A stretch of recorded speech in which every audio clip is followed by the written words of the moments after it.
Bismillahirrahmanirrahim. Assalamualaikum warahmatullahi wabarakatuh. Perkenalkan, nama saya Muhammad Helmi Laudin. Saya dari Institut Agama Islam Taskia Bogor. Saya akan menjelaskan tentang makalah saya yang berjudul Analisa Peradaban Islam di Mongol.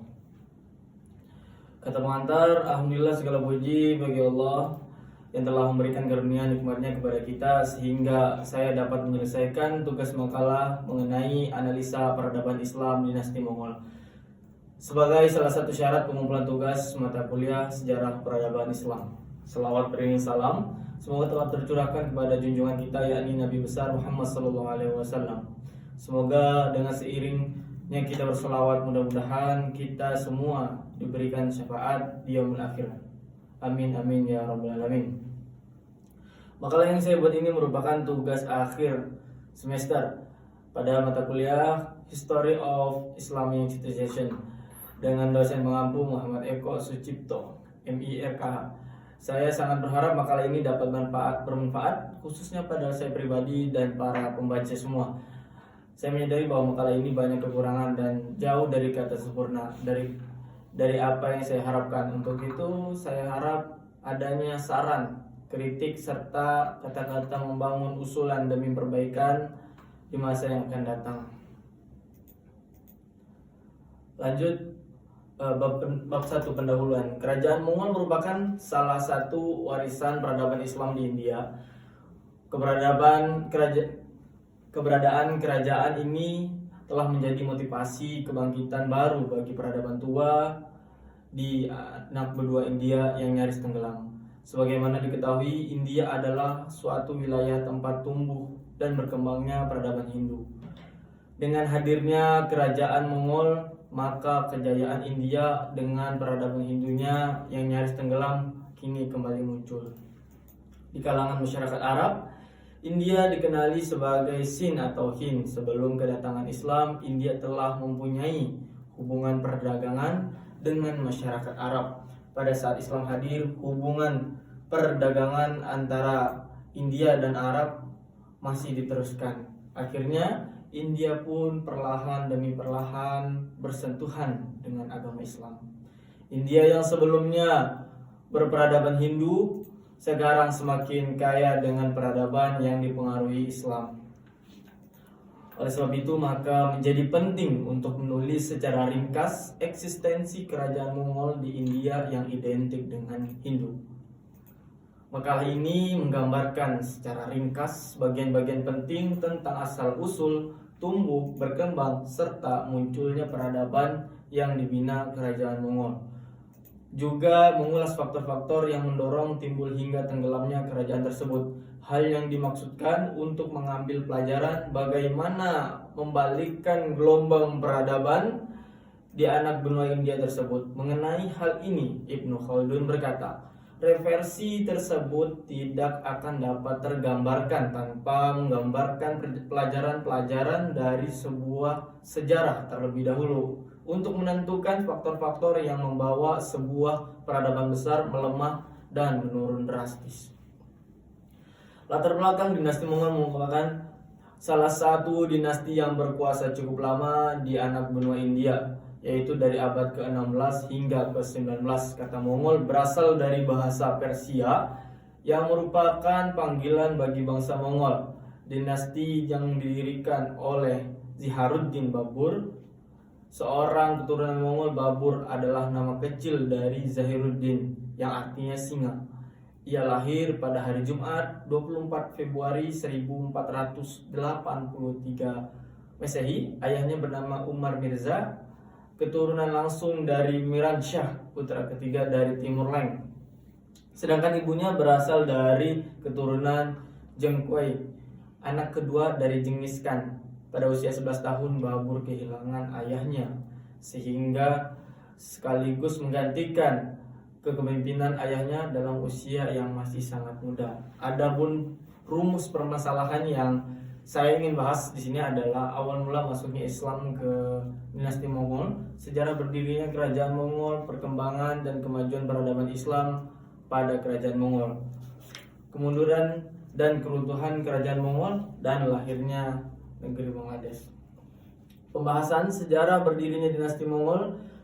Dinasti Islam berdirinya dinasti Mongol, masuknya Islam ke India melalui perdagangan pada zaman Nabi Muhammad SAW, yang mana India pada waktu itu telah memiliki sejumlah pelabuhan, sehingga terjadi interaksi antara India dan Nabi Muhammad SAW. Oleh karena itu, dagang dan dakwah menyatu dalam satu kegiatan, sehingga Raja Kadangalur Ceraman Panural memeluk agama Islam dan mengganti namanya jadi Tajuddin. Dan ia sempat bertemu dengan Nabi Muhammad SAW pada zaman Umar bin Khattab di bawah pimpinan Mukhirah. Islam kembali mencoba untuk menguasai India, yaitu daerah Sind, tapi usaha ini gagal. Lalu pada zaman Utsman bin Affan dan Ali bin Abi Thalib dikirim utusan untuk mempelajari adat istiadat dan jalan-jalan menuju India. Kemudian pada masa Umayyah, yakni pada masa Khalifah Al-Walid, dilakukanlah ekspedisi yang dipimpin oleh Muhammad Ibnu Qasim dan ia berhasil melakukannya dan diangkat menjadi amir di Sind dan Punjab. Dan tahun 871 Masehi, orang-orang Arab telah menjadi penghuni tetap di sana.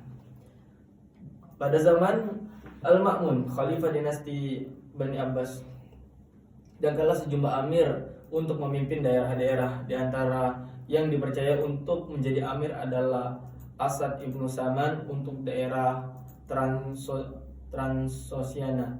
Ia diangkat menjadi amir setelah berhasil menaklukkan dinasti Safari yang berpusat di Khorasan. Dinasti Samani mengangkat Al-Tingin menjadi amir di Khorasan. Al-Tingin kemudian diganti oleh anaknya Ishak. Ishak hidup yang dikudeta oleh Baltigin. Baltigin diganti oleh Firiri dan Firiri dijatuhkan oleh Subuktigin. Pada tahun 1001 Masehi, Sultan Mahmud Ghaznawi sempat menerobos ke dalam pusat jantung anak benua India dengan melakukan wilayah luas Rajputana sampai wilayah Kathiawar di sekitar Teluk Kambai dan menaklukkan wilayah Delhi dan wilayah Kannauj sampai Teluk Benggala. Setelah Ghazwi hancur, maka mulai muncullah beberapa dinasti kecil yang menguasai negeri India seperti dinasti Guri, dinasti Mamluk di Delhi, dinasti Khalji, dinasti Tughlaq, hingga dinasti Syaid dan dinasti Lodi. Sejarah lahirnya kerajaan Mongol di India. Kerajaan Mongol adalah kerajaan yang pernah berkuasa di India dari abad ke-16 hingga abad ke-19. Dinasti ini didirikan oleh Zaharuddin Babur yang merupakan keturunan Timur Leng, penguasa Islam asal Mongol. Setelah mendirikan kerajaan Mongol, Babur berusaha memperkuat kedudukannya di pihak raja-raja lain. Raja-raja Hindu di seluruh India menyusun angkatan perang yang besar untuk menyerang Babur. Dan di Afghanistan, golongan yang setia pada keluarga Ibrahim Lodi mengangkat saudara kandung Ibrahim, Mahmud Lodi, menjadi sultan. Sultan Mahmud Lodi bergabung dengan raja-raja Hindu tersebut. Kali ini berarti harus berhadapan dengan pasukan koalisi. Namun Babur tetap dapat mengalahkan pasukan koalisi itu dalam pertempuran dekat Gogra tahun 1529 Masehi. Akan tetapi ia tidak lama menikmati hasil perjuangannya. Ia meninggal dunia pada tanggal 26 Desember 1530 Masehi pada usia 48 tahun setelah memerintah selama 30 tahun. Setelah Babur meninggal, Zahiruddin Babur digantikan anaknya Nasruddin Humayun. Humayun dalam menjalankan roda pemerintahannya banyak menghadapi tantangan sepanjang masanya. Yang masa pemerintahannya negara tidak pernah aman. Ia senantiasa berperang melawan musuh. Di antara tantangan yang muncul adalah Bahabur Shah, penguasa Gujarat yang memisahkan diri dari Delhi. Pemberontakan ini dapat Pemberontakan ini dapat dipadamkan, Bahadur Shah melarikan diri, dan Gujarat dapat dikuasai.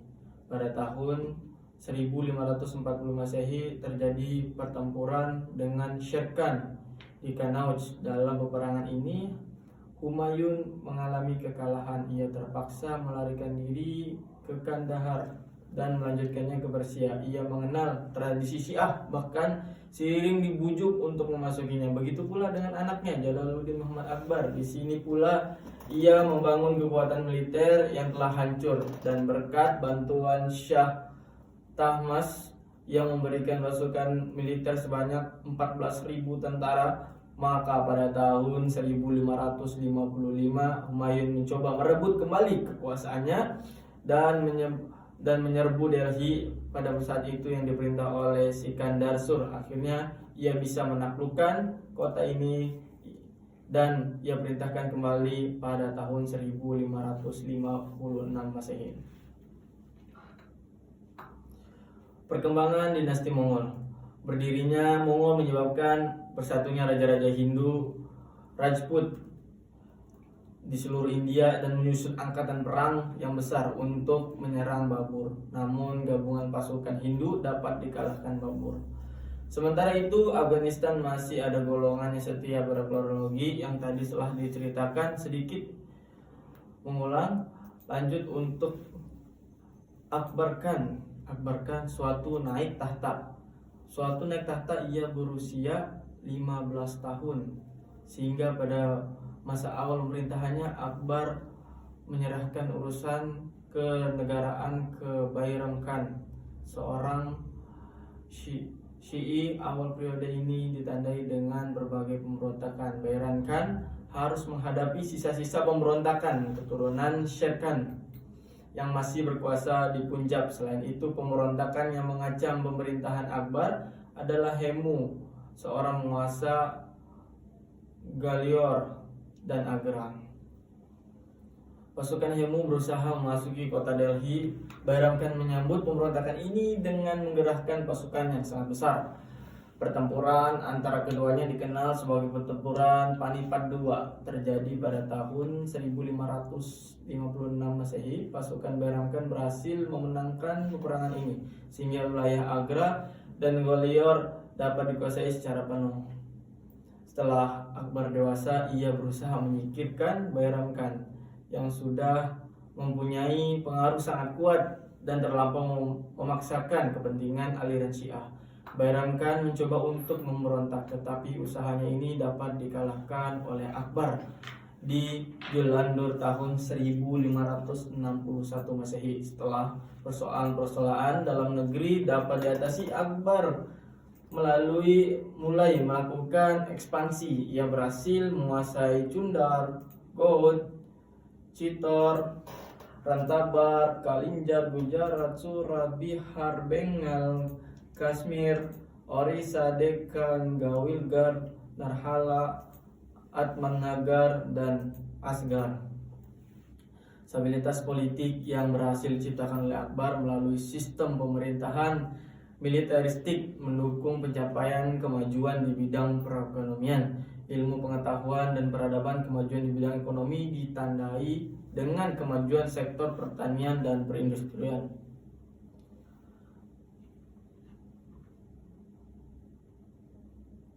Setelah Akbar, menguasa selanjutnya adalah Jahangir, putra Akbar. Jahangir menganut Ahlus Sunnah wal Jamaah. Pemerintah Jahangir juga diwarnai dengan pemberontakan, seperti pemberontakan di Ambar yang tidak mampu dipadamkan. Pemberontakan juga muncul dari dalam istana yang dipimpin oleh Khurram, putranya sendiri. Dengan bantuan Panglima Mahabad Kar, Khurram menangkap dan menyekap Jahangir, tetapi berkat usaha permaisuri, permusuhan ayah dan anak dapat didamaikan. Akhirnya setelah Jahangir meninggal, Khurram naik tahta yang bergelar Muzaffar Shahabuddin Muhammad Shah Jehan Patsas Ghazi.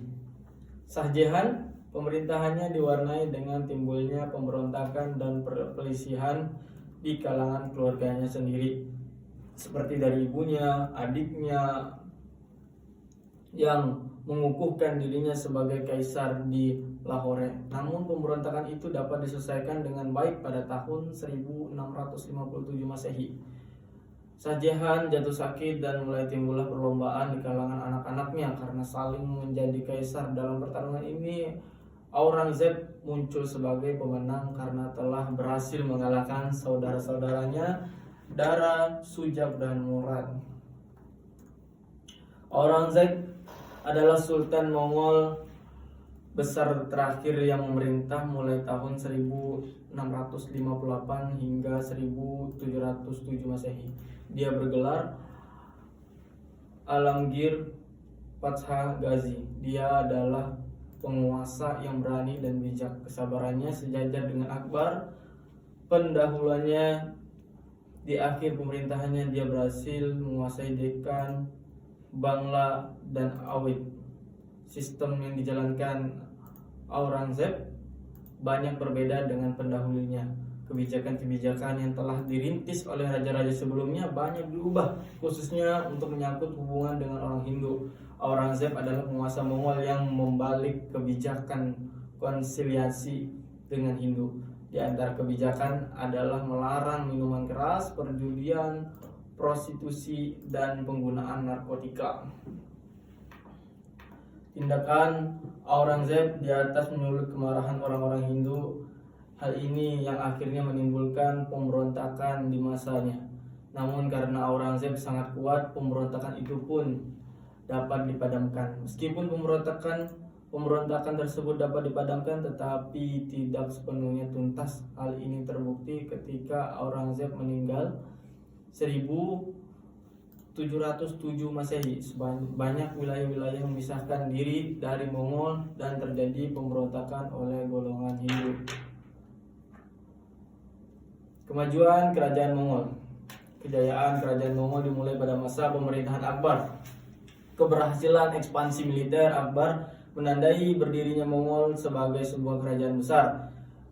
Kita dapat merinci kemajuan-kemajuan kerajaan Mongol yang dicapai oleh masing-masing raja yang memiliki kemajuan masing-masing sebagai berikut. Politik dan pemerintahan. Akbar membentuk sistem pemerintahan militeristik. Dalam pemerintahan tersebut, pemerintahan daerah dipegang oleh seorang sipah salar, kepala komandan. Sedangkan wilayah distrik dipercayakan kepada faujar atau komandan. Jembatan-jembatan sipil juga diberi jenjang kepangkatan yang bercorak kemiliteran.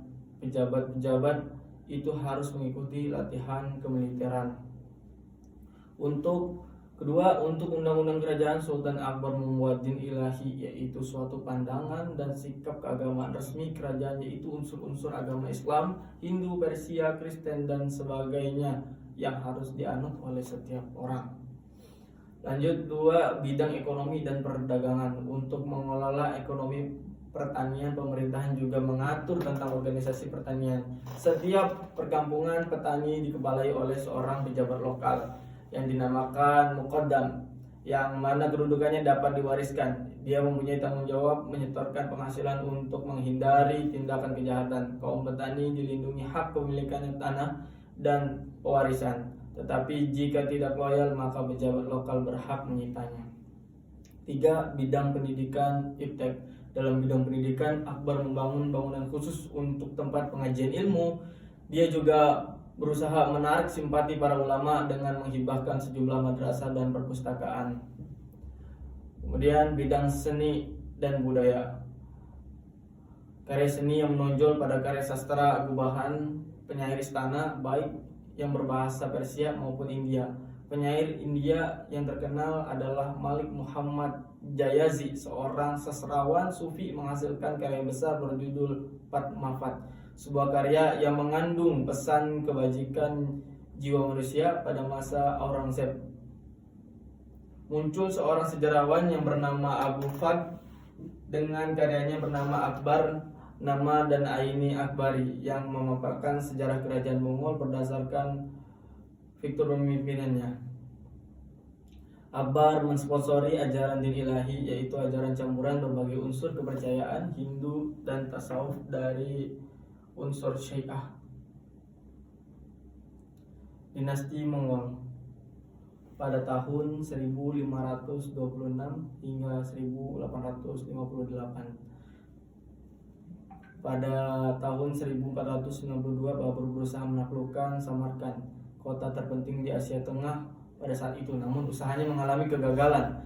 Kemudian berkat bantuan Ismail I, Raja Safawi, Babur berhasil menaklukkan Samarkand pada tahun 1494 Masehi. Ia juga berhasil menguasai Kabul, ibu kota Afghanistan, pada tahun 1504 Masehi. Selanjutnya, ia meneruskan ekspansi ke India yang diperintah Ibrahim Lodi, sedang mengalami masa krisis. Pada tahun 1525, ia berhasil menguasai Punjab dan ibu kotanya, Lahore. Setelah itu, ia memimpin tentara menuju Delhi dan menjadikan sebagai ibu kota.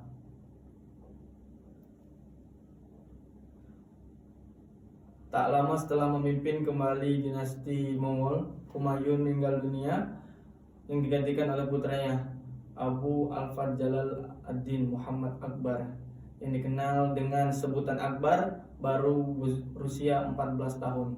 Akbar dilahirkan di Amarkot 15 Oktober 1542 Masehi dan memerintahkan dari 1556 hingga 1605 Masehi.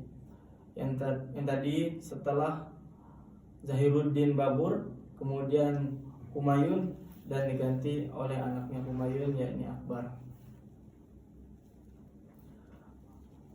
Nama-nama para sultan yang pernah memimpin pemerintahan dinasti Mongol. Yang pertama ada Zahiruddin Muhammad Babur, Nasruddin Humayun, Akbar Shah, Jahangir, Shahjahan, Aurangzeb, Jihandar Shah, Muhammad Shah, Ahmad Alamgir II, Alam II, Akbar II, Baharul Shah II. Akan tetapi setelah meninggalnya Aurangzeb, dinasti Mongol mulai kemunduran. Sultan-sultan berikutnya tidak dapat mempertahankan ekstensi kesultanan Mongol. Pada saat 3 sultan berkuasa, yaitu Shah Alam, Akbar II, dan Bahadur Shah, Inggris diberi kepercayaan untuk mengembangkan usahanya dan jaminan memberikan fasilitas kehidupan istana dan keluarganya. Ketika terjadinya krisis, EIC mengalami kerugian sehingga mereka mulai melakukan pungutan yang tinggi terhadap rakyat secara ketat dan cenderung kasar. Karena rakyat merasa tertekan, maka terjadilah pemberontakan rakyat di bawah pemimpinan Sultan Bahadur Shah pada bulan Mei 1857 Masehi. Akan tetapi perlawanan mereka dapat dipatahkan dengan mudah karena Inggris mendapat dukungan dari beberapa penguasa Hindu dan Muslim. Inggris kemudian menjatuhkan hukuman yang kejam kepada pemberontak. Mereka diusir dari kota Delhi, rumah ibadah banyak dihancurkan, dan Bahadur Shah, Sultan Mongol terakhir, diusir dari istana pada tahun 1858 Masehi. Dengan demikian berakhirlah sejarah kekuasaan dinasti Mongol di India. Kesimpulan, kerajaan Mongol membawa beberapa kemajuan dalam Islam, baik dalam bidang politik, militer, seni, juga bidang ekonomi, khususnya peninggalan yang dikenal sampai sekarang dari kerajaan Mongol. Salah satunya keajaiban dunia, yaitu Taj Mahal.